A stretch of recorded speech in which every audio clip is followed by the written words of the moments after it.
Look at Gaza from a distance and it doesn't appear like a city under siege. A brief tour through its streets and alleys reveals the reality. This narrow coastal strip between the Mediterranean and Israel is inhabited by 1.5 million people. Most live in poverty, most have no work. Abu El Arab is among them. His only task is to wait for humanitarian aid to arrive. After the siege started, everything was closed, including our passage to Israel. All the material we needed for work stopped coming.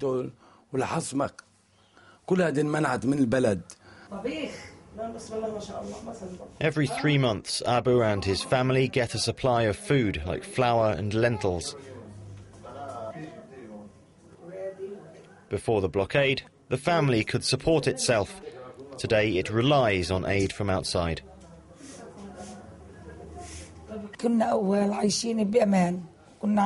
Before, life was stable. We had a source of income.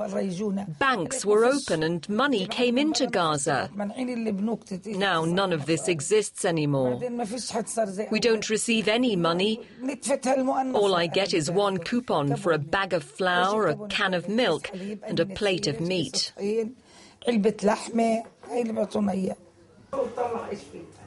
For Abu's family, means of communication, such as a television and a computer, is essential.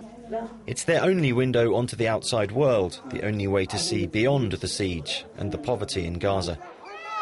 According to human rights groups, more than 60% of Gaza's population lives on aid handouts.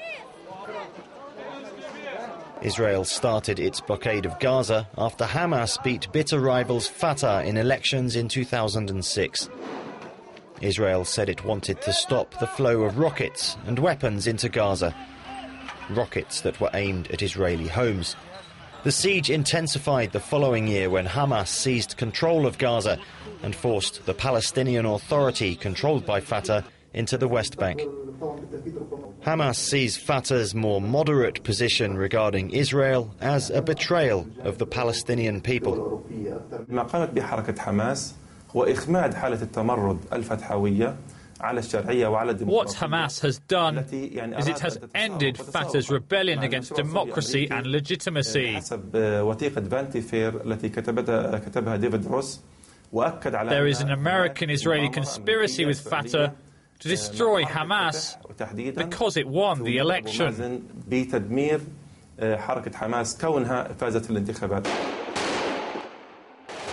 As well as stopping missiles finding their way into Gaza, the blockade also stops fuel and other goods entering.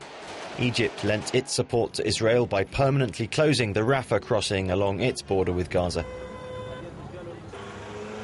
Divided and undersupplied, Gazans also had to abide by a strict security regime imposed by Hamas.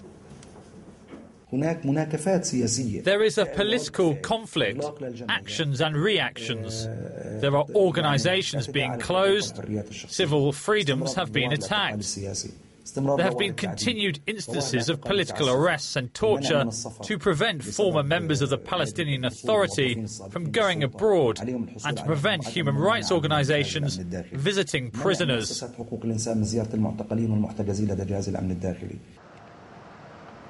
The kidnapping of Israeli soldier Gilad Shalit in 2006, his detention by Hamas since, as well as Hamas's control of Gaza, have also prompted several Israeli military incursions. The last, which ended in January 2009, claimed the lives of more than 1,000 Palestinians, as well as 13 Israelis. There was widespread international condemnation of Israel for using disproportionate force. This came along with international sympathy for the plight of Gaza's population. The amount of aid started to increase, but recent events have proven that this aid does not always arrive. When Israeli Marines boarded a Turkish aid ship in the Mediterranean in May, the ensuing chaos left 9 Turkish activists dead.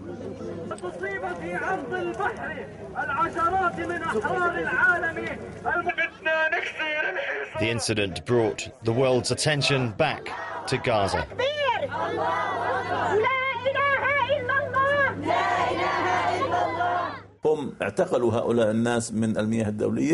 They arrested them in international waters, kidnapping ships and humanitarian aid. This piracy must end. Israel should be tried for its crimes against the activists.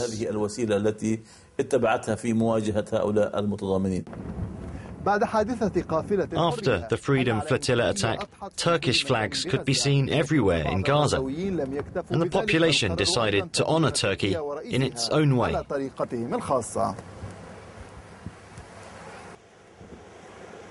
In this house live Recep, Tayyip and Erdogan.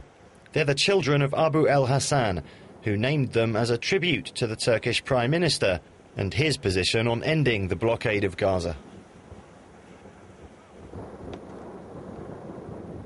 We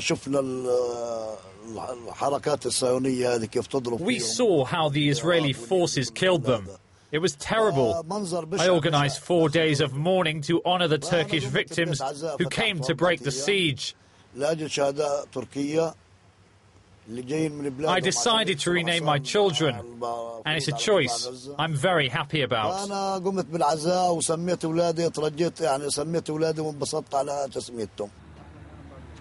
One result of the siege was the construction of tunnels. Here, near the Egyptian town of Rafah, there are hundreds of what Gazans used to call life tunnels, which provide an underground access to goods. Egypt has taken efforts to dismantle the tunnel network amid Israeli claims that those goods include weapons. But they're dangerous. Many Gazans have died in these tunnels, which are now also referred to as tunnels of death. The blockade has contributed to the appearance of extremist groups in Gaza, whose ideology approaches that of al-Qaeda. Calls grew for an Islamic State in Gaza and more internal conflict as Hamas killed members of these extremist factions.